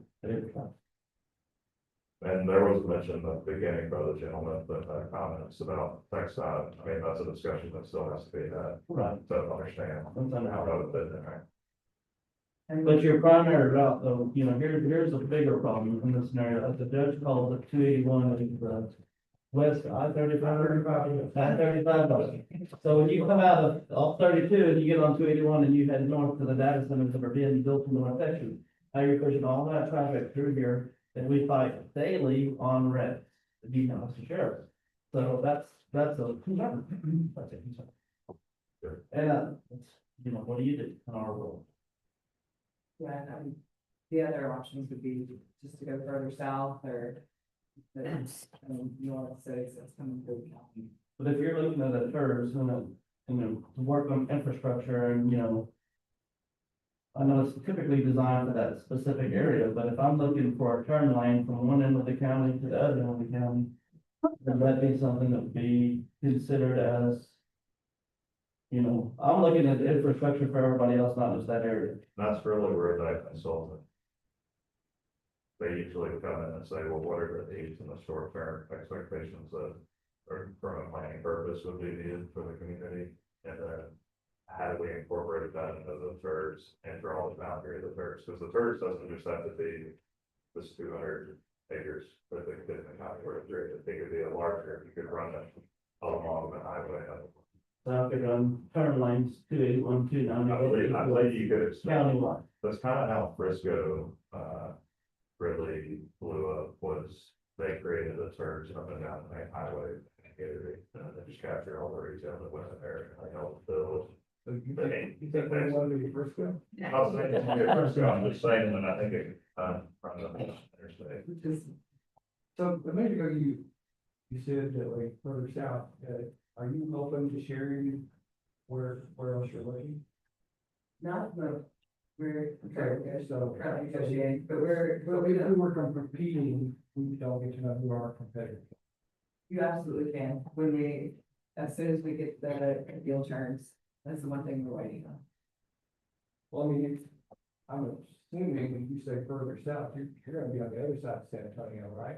Oh, no, sir, this is all Do you think Kimball County or Comal County will be interested in this? We've had several discussions, but, there's several municipalities that are very interested. The jobs and the median compensation are extremely attractive. What did you say the median compensation was? 125,000. Do you have an idea of how large this TERS? Lengthwise, width, how many miles we're talking about? That have to be something that gets determined based on what the infrastructure needs are that are maybe outside of just this project. In your mind, though, you're thinking of taking 32, 281 up and down both of them for a ways. Well, in my head, my mind, I was originally just thinking this 200 acres or so. You're not thinking of a large. Well, it could be large, that's what I'm saying. I mean, I don't know what this is my first time need to be in front of the guy, so I don't know what the guy's needs are. But In my mind, I think the 713 square miles. If I may jump in here, I'm well behind, Mr. Camden in my education on how TERS works. But when you're thinking of this project is almost kind of a vehicle to use a larger TERS and kind of to run the city of the county's infrastructure needs. Take advantage of this project to, get some of those needs met. What does that mean? What I mean is beyond the benefits of the infrastructure improvements would be felt along outside the 260 acres. So whether water infrastructure is upsized or there are turn lanes that's mentioned. So that's part of the conversation is how much of the public infrastructure should benefit from. And that's a long conversation, but that's kind of the way I looked at it is if this project can get off the ground and there's a TERS conversation, it should be a win for project with 260 acres and the broader community. Let me pause here for a second. I would have thought that turn lanes in context of this conversation are not county infrastructure improvements so much as compensating for the fact that they're gonna have this facility and it needs to be ways to deal with the traffic. And this facility. I guess what I'm trying to say is it's not very. If it weren't for this facility, we wouldn't need the turn lane. It'd be between textile and. But what I'm gonna say is in the idea of the TERS, and I'm not always 100% against everything, most of the time I am, but I'm if we could use a TERS or some sort of to improve turn lanes throughout 281 and 290, north to south, east to west.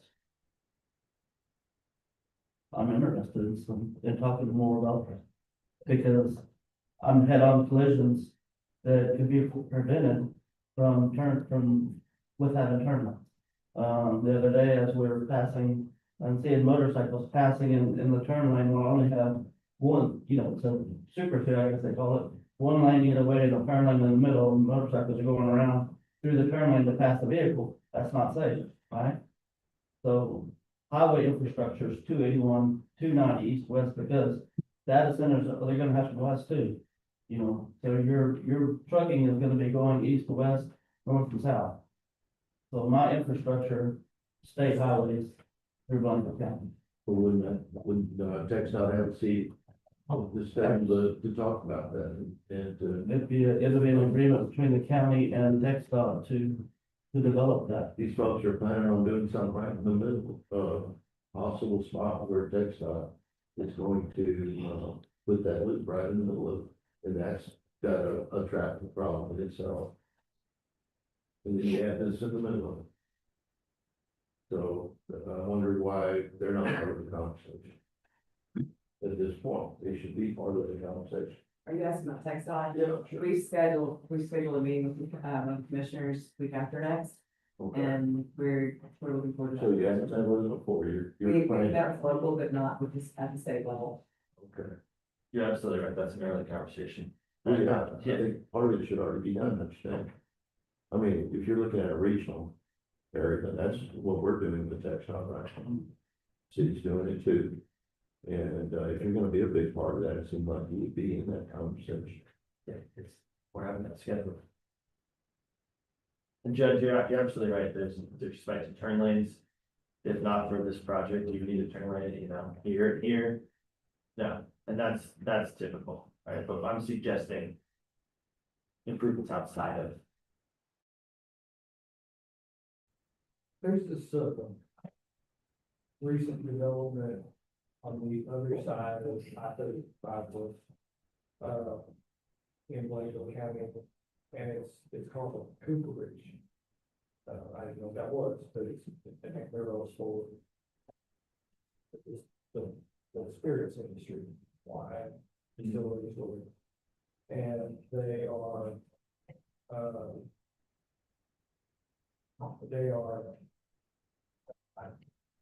I think pretty, I'd say it's kind of unique. I mean, make them in France and they make other places, but I don't think a lot of them around in Texas, and I think those people do a lot of wineries and distilleries in the local area. And, this facility is a pretty impressive facility and, a lot of investment to bring in jobs. And I think it's only gonna grow and be a bigger deal. And they didn't ask us for anything. Zero. And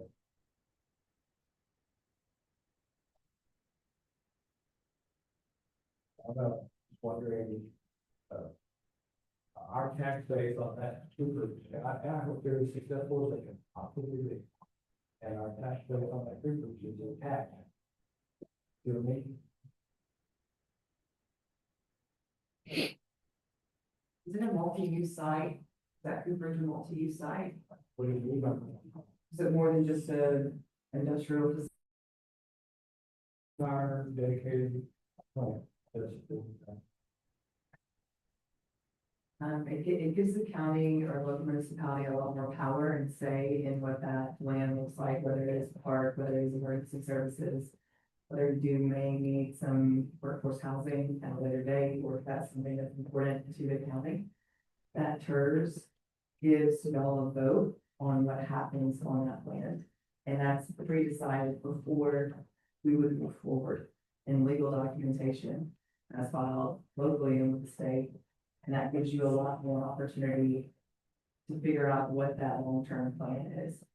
When a TERS is created, isn't it kind of like a municipal utility district or some other entities, a small local entity that has ultimately a board or a commission or whatever? And I've never seen a MUD or any of those kind of facilities where a county or a city has a seat at the table to the voting members. These are individuals that are taxpayers in the church. I wouldn't expect to be on, that you want your county, your city, your local municipality on that board. You're telling me that that's the way the law is now, it's changed radically.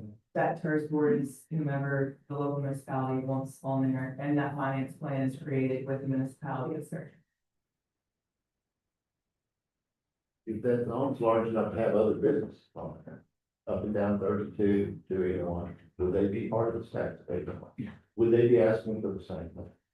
It depends on how that thing's structured. Their dollars would go into the TERS fund. Their dollars. They would have to have a separate agreement within the TERS. Well, That the board would vote on. You had a Taco Bell who's on the corner or something like that, they would be part of that term. Correct. Their dollars would go. into the Yes, TERS, correct. Their- So any development laws in that area would go into that fund.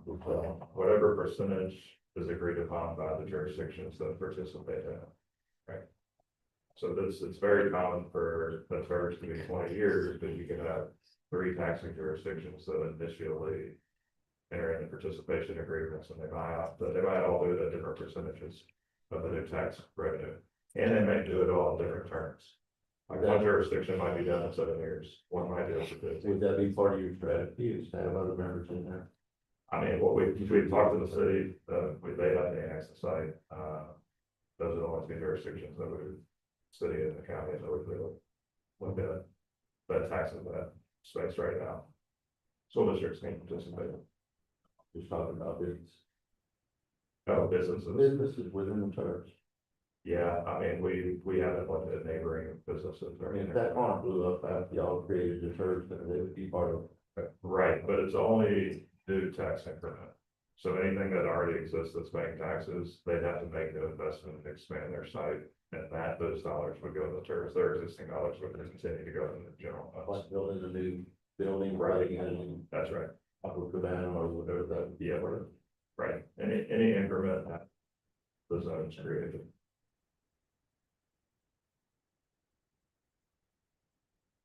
So he deferred to you a minute ago as kind of the expert. Is this what you do? I do in a sense, I don't, that's why I recommend getting a search consultant. I've worked with several, throughout Texas. But this is your area of Incentives, yeah. So you can maybe answer the question, why can't school districts participate in it? They were, when chapter 311 was created, that governs TERS. School districts were just strictly restricted from doing it. I think it was 2001. Because that's when the school finance system changed. And when they changed how that we kind of have what people refer to as the Robin Hood recapture type. It's kind of hard to explain how, I don't even fully know how they come up with their calculations on ADA payment per kid basis, but when they changed that financing structure, they specifically disallowed school districts from participating. Prior to the 90s, school districts could participate in TERS, so there are some old, like Houston and Dallas ones that were created in the 80s, 90s, that the school districts still participate in those specific areas. I think a lot of it just had to do with how they changed this finance system. And they want those dollars to stay out of it.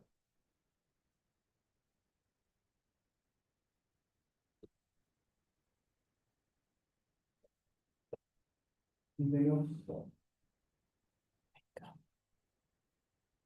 Where are we going from here? Well, the ask was the county that they had interest in this, to learn more about it, to reach out to a group that is considered a search consultant or an economic development consultant that represents communities, to find out kind of what their process is.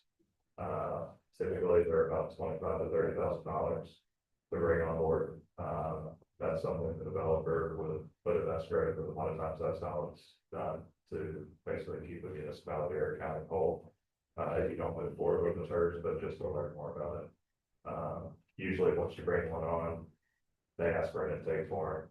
They ask, what if you guys want on what your needs are, what your questions are, to get the project developer one. They fill that information out, they come back with, here's kind of some different scenarios on if you did the project. You know, how we could participate, how it can fund maybe other things that are outside this boundary, if you think boundary larger. And that's kind of where you go from there. There's a lot of unknowns at this point. But that's really our estimate of the next step, is to just get a consultant involved, that does this every day for a living. That's mostly all they do. They do bids and others too, but they mostly do search. And that consultant will be agreed upon by who? The board, I'd recommend going to, I mean, I can send 6 different ones across the state. They're small groups, that's what they did. You could interview and talk to them. See what you think. And Judge, to your point, I don't know if it's an employee asking permission for the project or asking permission for a TERS. This is just an investigation of what that relationship would look like between these sides or multiple sides. And business. It's common for a church to participate in a starter companies. It's not uncommon. It's not uncommon. No, because you have, yes, it's a startup company, but there's debt and lending backing it. That leads in its pro forma and the leadership group that was put together that had experience in space. So I don't think, you know, sometimes that's a question people will say, well, what's the viability of the company? Well, her and her leadership group are the ones that have to worry about that and raising the funds, and they've done a pretty good job of getting interest already on the project. And I don't think the lender would be interested in the project if they didn't believe it. I'm curious how you get orders. You got orders ready to be built. You don't even have. Yeah, Yeah, so, Lacey, I don't know if you want to speak to, Yeah. for us. So a Sure. lot of these packages that people are so desperate for, we don't have capacity in the local area. Especially when it comes to racking, we're having to go to places like China and India. And they're desperately looking for a local resource for those. We've got a lot of DoD, Department of Defense, as well as aerospace companies that are moving in, that are building what are called co-spaces. So they're like mobile, small data centers to get them up and running in their own capacities with, it's called advanced manufacturing chips. They don't have any local resources for this racking, trenching, channeling, critical system infrastructure that's all made out of mostly metal. We're not looking at red iron, structural roofs, siding. We're looking at the more specialized components, and they want to be first in line. They want to speak for that capacity. We also have a really strong relationship. Obviously, we've got Trammell Crow Company in the room with us. The multitude of general contractors in this space specifically, as well as MEP engineer firms, that are calling us daily asking how soon we can get up and running. One particular conversation is with a DoD company that's moved in. We've been doing some work in Austin with, and for them. We only expect those contracts to grow because this will be a hub-owned business, historically underutilized business. So that's where we've really built a differentiator and the strength in the market already.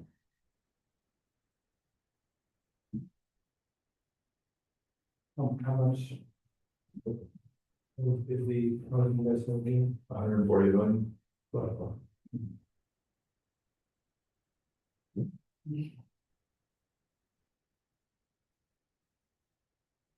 So, and you mentioned that, you know, that a lot of services are startups. So, Mr. Weir. Yeah, some of them are. And,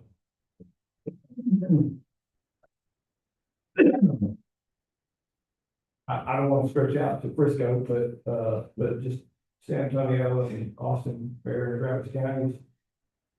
Yeah, they have scores of services, right? Sure, most of theirs are more infill type projects, Meaning, meaning taking a space that's underutilized or kind of has deteriorated, not greenfield space like this would be, but taking a space that you can take the buildings down and build something different use.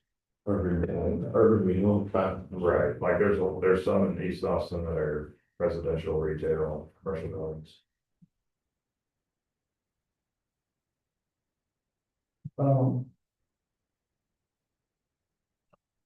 but I just want to make sure, I want to kind of put this in perspective. You want to build out here on raw land because you have it. You want to maybe you have some people live here, but the default position was bring people in from Austin and San Antonio. And you want the county to give up the tax revenue for the industrial improvement and development of this thing.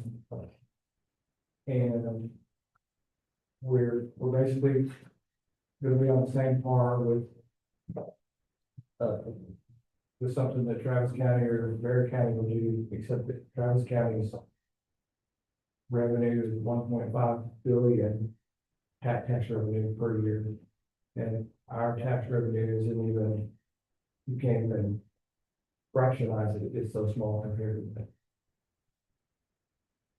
So. I mean, we're talking about a tax revenue that doesn't currently exist. And introducing that tax revenue, as well as we take all the risk up front and developing. We're not asking for any funds up front, and we're offsetting that utility infrastructure demand that would ordinarily be from the current taxpayers. We want to help offset that in the creation of the TERS. Again, with tax revenue that's not currently in the roll, and we're not even saying we expect 100% of that. But that would be the expectation that TERS would split that revenue to dedicate those funds. A good point. For some reason, this reminds me a little of an earlier proposal in kind of the same area where you're talking. And they were gonna build, they were gonna practically duplicate the size of Blanco. in a subdivision. They didn't account for, churches, stores, any, fire, EMS, they didn't count for anything. Other than just residential, multi-residential, senior, et cetera, et cetera. And it's gonna be about twice this, it's gonna be population wise, about the size of the city of Blountville. So basically, they were putting twice as many people on the same services that are available in Blanco House. And that was trouble point for me. I suppose you're saying that that's not the case here because you're not bringing in 1,000 people, you're just bringing in some workers and building a great big production facility. Well, I mean, it's industrial versus residential, certainly different. How it pulls on resources. I mean, I've worked in some other counties around central Texas and I've seen a lot of Lennar homes going up, and I don't know what's going on in Blanco County from a home perspective, but I know homes are expensive to buy. You know, I actually don't think there's a lot of homes for rent in the city of Blanco area, so. I think, yes, I think we would have to pull some people from, hopefully some people would move here in town. There's a lot that they can buy and they can build on. But I do think more people would be pulled from outside. But yeah, I think this is a lot different than the residential development. It is important to know that if 100 units of tax are generated from this project, some percentage will go to the development and the rest will go to county. Well, So it is, tax jurisdictions. yeah, but it's all additional tax revenue. We're all looking at the inside the city previously. I did, a few years ago, but the site is not large enough, it wasn't ideal. But you presented to the city. No. Years ago. I don't know. Any time in the recent past, there's not been before the Blanco City, We have for this specific project but this specific. in the last month, Why? to see if they would be interested in annexing it. To see if sales tax and property tax could be part of theirs.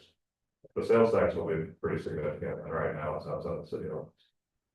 And the city does have infrastructure needs, but with the right planning and boundary creation, could be enveloped into this, and it could be a big benefit to the community. But it didn't seem at the time that there's interest in that. If the city doesn't annex you, where are you gonna get your infrastructure for water and wastewater? Well, we're gonna have to find, Build it. we're gonna build it, yeah, we're gonna build it on site. We just got the numbers back from our, civil this morning, said that should be a problem. Well, We're gonna be creating reclaiming about 22 million gallons a year of rainwater, just between with the detention and the roof coverages that we're planning. And as far as treatment and wastewater, there's solutions for all of this. Products that come out of this thing are retail? They're taxable. So, yeah, so if it's not a government contract, Users. the product could be taxable, yes. So if the GC orders a metals package for me for a multifamily 4 data center, they're paying tax on it because it's a finished good. You're calculating that your water retention is gonna be 100% of your water, use. No, what percentage is it? 0.623, Point, 623. so 60%, so 40% coming from. Oh, I'm sorry. I thought you meant what we're reclaiming of that rainwater. Is that 60? How much are you gonna, be outside of what y'all gonna generate? None, It'll be 100%, so. Okay, 100%. You're saying you're gonna give a third of what you collect back. Yes, if not more. We don't need that much water. We're a low water user. The facility uses water for bathrooms, kitchen, and wash bay for trucks, trailers. But other than that, like the actual manufacturing process does not utilize water.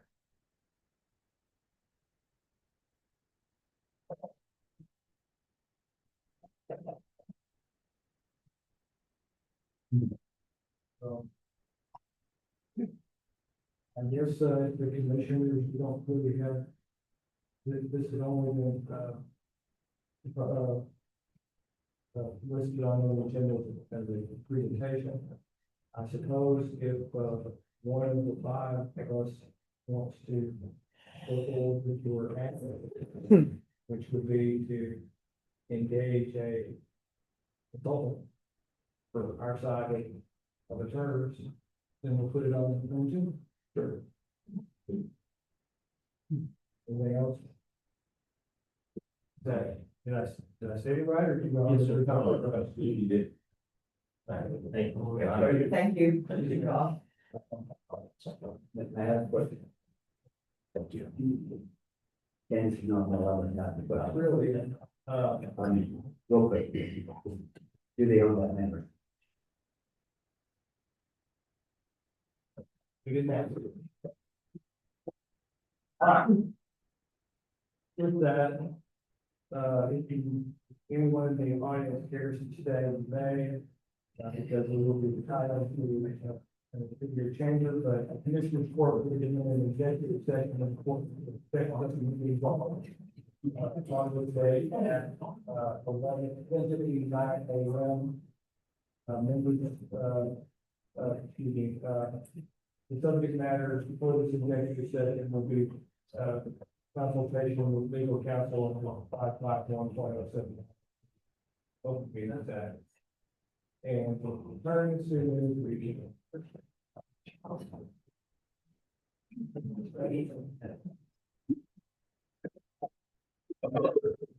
Here.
Oh.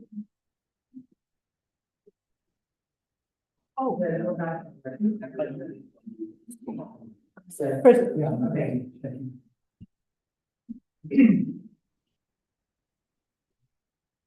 All right. Call this matter back to open session, with the, Commissioner Court having concluded this executive session. No, deliberation or, excuse me, there was deliberation, but there was no action taken. The court has completed the executive session, on the same day of May at 11:36 a.m. And as we've been commenting back into the regular session, which was item 15, it takes us to item 16, unless some other item, previous item wants to be revisited. So.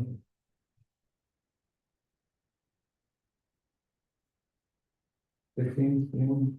So, Judge, I would like to table this matter until our next meeting on the 9th to see if there's gonna be any resolution between the county and the city on the permanent situation with the county courthouse and no permit on the old jail remodel.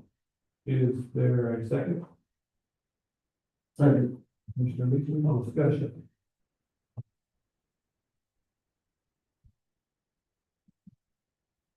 All in favor, say aye. Aye. All opposed? Motion carries. Should I guess that you don't have a burn ban discussion? Like pass by, takes us down, right? Yeah, I make a motion to adjourn, just say second. Second. Motion, we're in discussion, all in favor, say aye. Aye. Any other thing? All